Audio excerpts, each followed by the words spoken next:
Plongez dans l'univers sombre et fantastique de Legend of Legend, une saga captivante où le destin d'un monde repose sur les épaules d'un héros brisé, Kang Chan.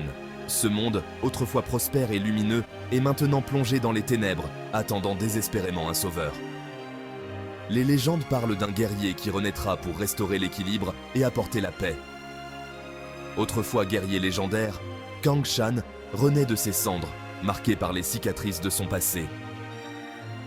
Chaque cicatrice raconte une histoire de bataille perdue et de sacrifices faits. Sa détermination est inébranlable et son cœur brûle d'un désir ardent de justice et de vengeance contre ceux qui ont détruit tout ce qu'il aimait. Le chapitre 14, Ombre du passé, nous transporte au cœur du royaume de Caelestia, ravagé par la guerre. Les champs de bataille sont jonchés de ruines et de souvenirs d'une époque révolue. Les soldats marchent sur des terres dévastées, leurs esprits alourdis par les horreurs qu'ils ont vues. La terre tremble sous le poids des armées ennemies, tandis que Kang Chan se prépare à affronter non seulement des ennemis redoutables, mais aussi ses propres démons intérieurs. Chaque pas qu'il fait le rapproche de son destin, et chaque bataille est un test de sa force et de sa volonté. Son retour marque un tournant dans la guerre, un symbole d'espoir pour les opprimés et une menace pour les tyrans qui ont plongé le monde dans le chaos. Les opprimés voient en lui une lueur d'espoir, un signe que la justice peut encore triompher. Les tyrans, quant à eux, sentent leur pouvoir vaciller face à cette nouvelle menace. Mais le chemin de la rédemption est semé d'embûches, et Kang Chan devra puiser au plus profond de lui-même pour surmonter les ténèbres qui le hantent. Chaque épreuve qu'il rencontre est une chance de se racheter, de prouver qu'il est digne de la légende. Sa quête est autant intérieure qu'extérieure, une lutte constante pour trouver la lumière dans l'obscurité. Le chapitre s'ouvre sur une scène poignante. Kang Chan, debout au sommet d'une colline désolée, contemple les ruines de son ancienne patrie. Le vent souffle doucement, emportant avec lui les souvenirs d'un passé glorieux, désormais réduit en cendres. Le poids de ses erreurs passées pèse lourdement sur ses épaules. La trahison, la perte et la culpabilité le rongent de l'intérieur.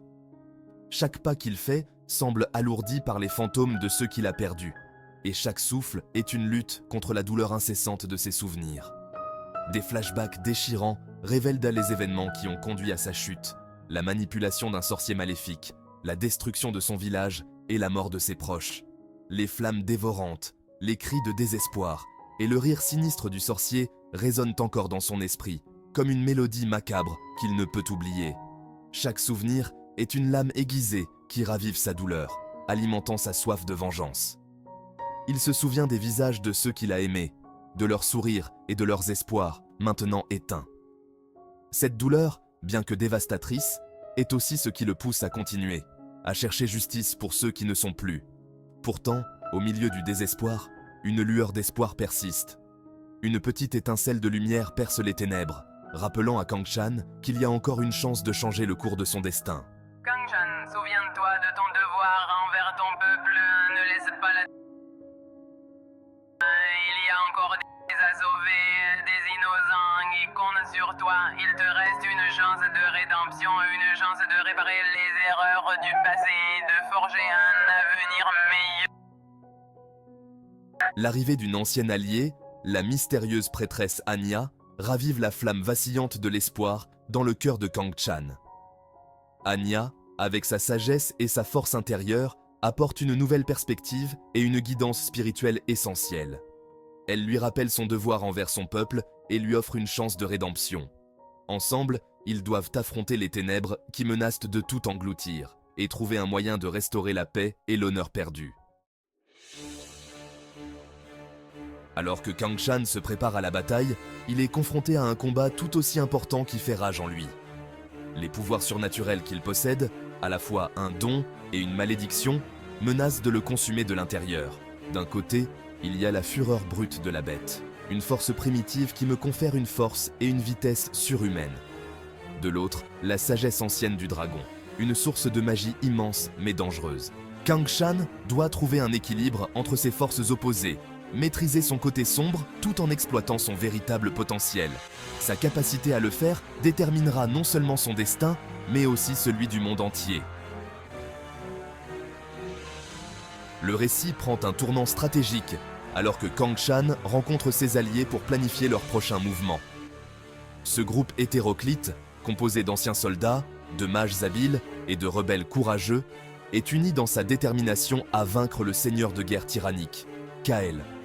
Des débats animés éclatent alors qu'ils évaluent leurs options, soulignant les dures réalités de la guerre.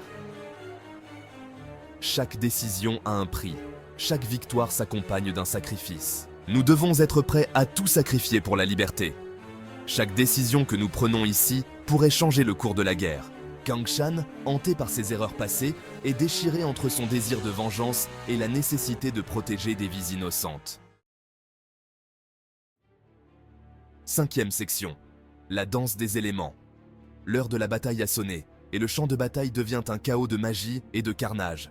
Les cieux s'embrasent de couleurs vives, chaque explosion magique illuminant la scène d'une lumière surnaturelle. Les cris des soldats se mêlent au rugissement des sorts, créant une cacophonie de guerre. Les pouvoirs élémentaires s'affrontent dans une démonstration époustouflante de sorts ardents, d'éclairs crépitants et de tremblements de terre tonitruants. Le feu danse avec une fureur incontrôlable, la foudre zèbre le ciel avec une précision mortelle, et la terre tremble sous la puissance des sorts. Chaque élément semble avoir une volonté propre, cherchant à dominer le champ de bataille. Kang Chan, brandissant sa lame légendaire imprégnée du pouvoir du dragon, se fraye un chemin à travers les rangs ennemis avec une précision mortelle. Sa lame scintille d'une énergie mystique, chaque coup porté avec une force inégalée. Les ennemis tombent devant lui, incapables de résister à sa puissance. Chaque coup est un témoignage de mes années d'entraînement. Chaque mouvement fluide est calculé. Les heures passées à perfectionner mon art se manifestent dans chaque geste, chaque pari, chaque attaque. Mon corps et mon esprit sont en parfaite harmonie, unis dans un seul but, la victoire. Au milieu du chaos, un duel épique se déroule entre Kang Chan et le commandant en second de Kael, un guerrier redoutable maniant une hache massive imprégnée de magie noire. Leurs armes s'entrechoquent avec une force titanesque, chaque impact résonnant comme un tonnerre. Les deux combattants sont des maîtres de leur art, chacun cherchant à surpasser l'autre dans cette danse mortelle. Le choc de nos armes résonne dans l'air, une symphonie de destruction qui laissera une marque indélébile sur le champ de bataille. Chaque coup porté est une note dans cette mélodie de guerre, chaque cri un écho de la lutte pour la survie. Le champ de bataille est un théâtre de violence où chaque guerrier joue son rôle dans cette tragédie épique. 6e section. Trahison et alliance. Alors que la bataille atteint son apogée, un nouveau danger émerge des ombres, menaçant tout le monde. Un allié de confiance, aveuglé par l'ambition et la cupidité, révèle sa vraie nature, portant un coup terrible aux forces de Kang Chan.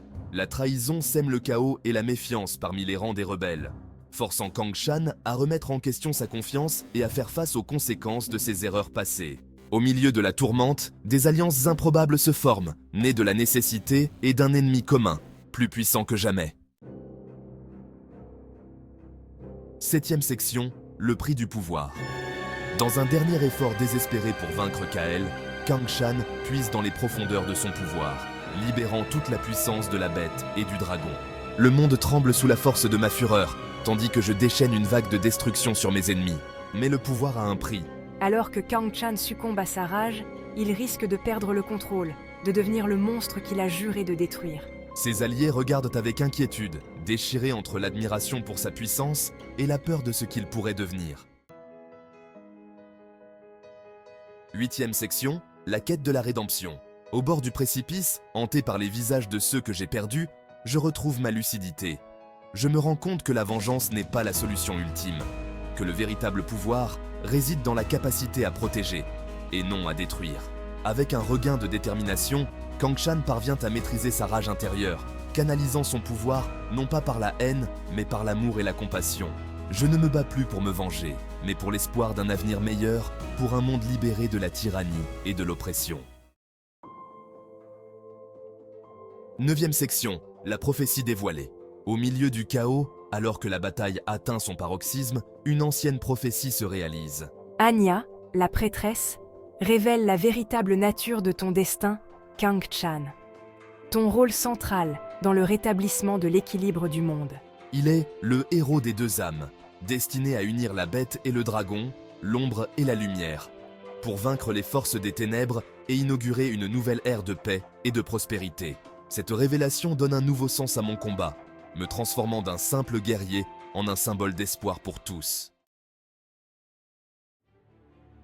10e section, affrontement final. Le chapitre culmine avec une confrontation finale entre moi et Kael, un affrontement de titans qui décidera du sort du monde. Les deux adversaires, chacun représentant des idéologies opposées, s'affrontent dans un duel qui mettra à l'épreuve leurs forces et leurs convictions. Le combat est brutal et impitoyable, un balai mortel d'acier et de magie. Fort de ma nouvelle détermination et de ma maîtrise de mes pouvoirs, je me bats avec une férocité contrôlée. Tandis que moi, consumé par ma propre ambition et mon désespoir, je recours à des mesures de plus en plus désespérées. 11e section, vers un nouveau chapitre. Le chapitre 14 s'achève sur un suspense insoutenable, laissant le lecteur avide d'en savoir plus. J'ai survécu à la bataille, mais à quel prix? Le monde est-il enfin libéré de la tyrannie, ou de nouvelles menaces se cachent-elles à l'horizon? Une chose est sûre, le voyage de Kang-Chan est loin d'être terminé. Le héros des deux âmes a encore un long chemin à parcourir, confronté à de nouveaux défis et de nouveaux ennemis dans sa quête pour restaurer l'équilibre du monde. Le chapitre 14 n'est que le début, un prélude à une aventure épique qui promet de captiver les lecteurs jusqu'à la toute fin.